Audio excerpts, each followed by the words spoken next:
அனைவருக்கும் வணக்கம். நீங்கள் எல்லாரும் மனநலத்துடனும் உடல் நலத்துடனும் நிம்மதியாக இருப்பீங்கன்னு நம்புகிறேன். இப்போ தான் நம்ம காணொலியை முதல் முறையாக பார்க்குறீங்கன்னா சப்ஸ்கிரைப் பண்ணிக்கோங்க. வாங்க இன்றைக்கான மனதை வலிமையாக்கும் வரிகளை பார்க்கலாம். நம்முடைய வாழ்க்கையில் நம்மளை யாராவது ஒருத்தர் குறை சொல்லிக்கிட்டே தான் இருப்பாங்க.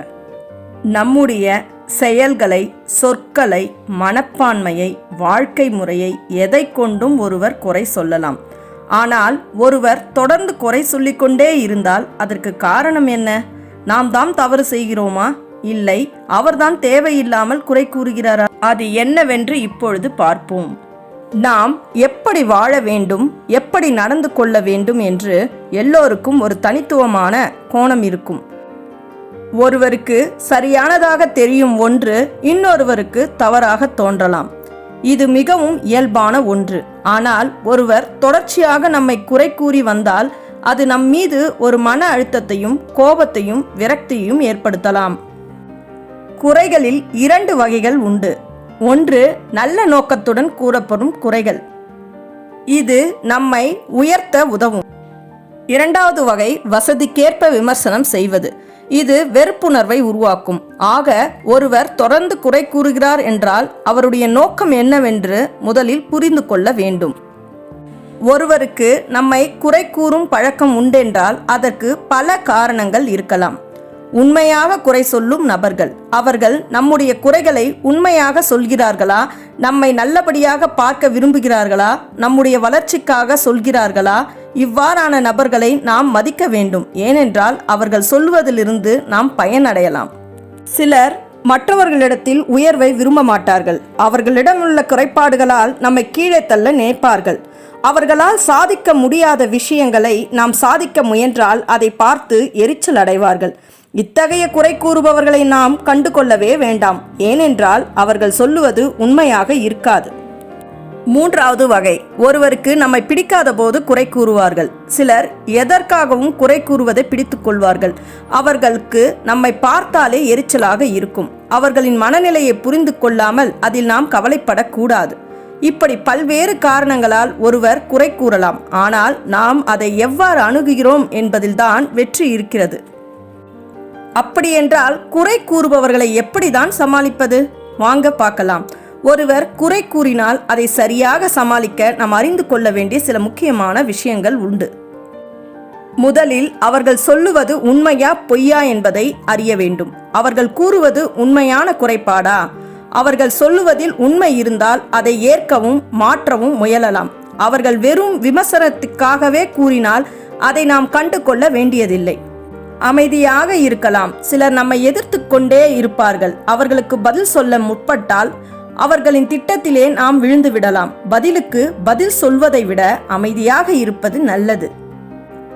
நம்முடைய செயல்கள் அவர்களுக்கு பதில் சொல்ல வேண்டும். அவர்களின் விமர்சனத்தால் மனம் உடைந்து விட்டோம் என நினைக்காமல் அதையே வெற்றிக்கான படியாக மாற்றலாம். அவர்கள் நம்மிடம் தொடர்ந்து குறை கூறுவதால் என்னென்ன மாற்றங்கள் நிகழும் என்பதை பார்க்கலாம். ஒருவர் தொடர்ந்து குறை கூறினால் நம் வாழ்க்கையில் சில மாற்றங்கள் ஏற்படும். மன அழுத்தம் ஏற்படலாம். நம்மை தொடர்ந்து குறை கூறினால் மனதளவில் பாதிப்பை ஏற்படுத்தலாம். சிலர் இதை உண்மையாக நம்பி தன்னம்பிக்கை இழக்க நேரிடும். ஒரு நபர் எதையும் செய்ய முன்வரும்போது அவரை குறை கூறுவதால் அவர் தளர்ந்து போகலாம். இது அவரது வளர்ச்சிக்கு இடையூறாக அமையும். ஒருவர் தொடர்ந்து குறை கூறினால் நாம் கவலைப்பட வேண்டியதில்லை. அதற்கு பதிலாக நாம் செய்ய வேண்டியவை சுய ஆய்வு செய்ய வேண்டும். அவர்கள் கூறுவது உண்மையா குறைபாடா என பார்க்க வேண்டும். மன உறுதியுடன் இருக்க வேண்டும். அவர்களால் தளர்ந்து விடக்கூடாது. நம்மை மேம்படுத்திக் கொள்ள வேண்டும். அவர்களது கருத்துக்களை நிராகரிக்கவும் தெரிந்து கொள்ள வேண்டும். தேவையற்ற விமர்சனங்களை கண்டு கொள்ளாமல் விட வேண்டும். உண்மையான வெற்றியை அடைய முயற்சிக்க வேண்டும். குறைகளை மாறாக வெற்றிக்கு வழிகாட்டியாக மாற்ற வேண்டும்.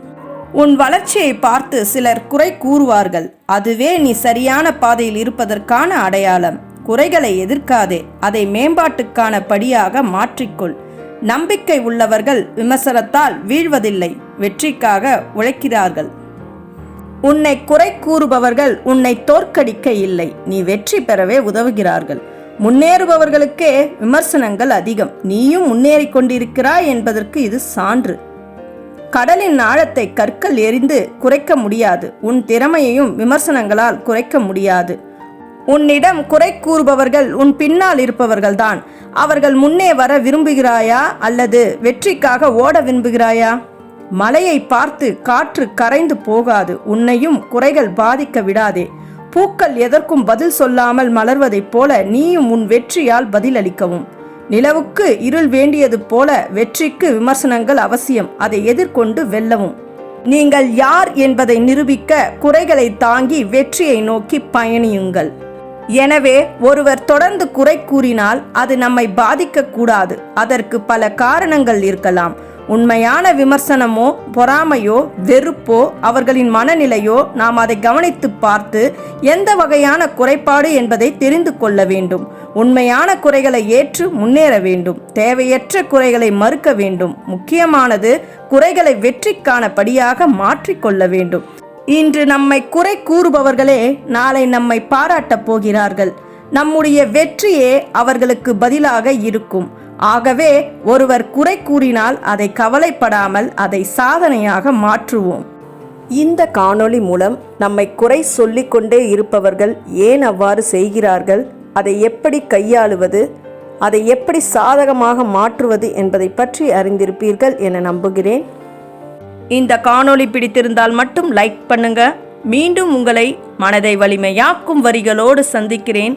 நன்றி, வணக்கம்.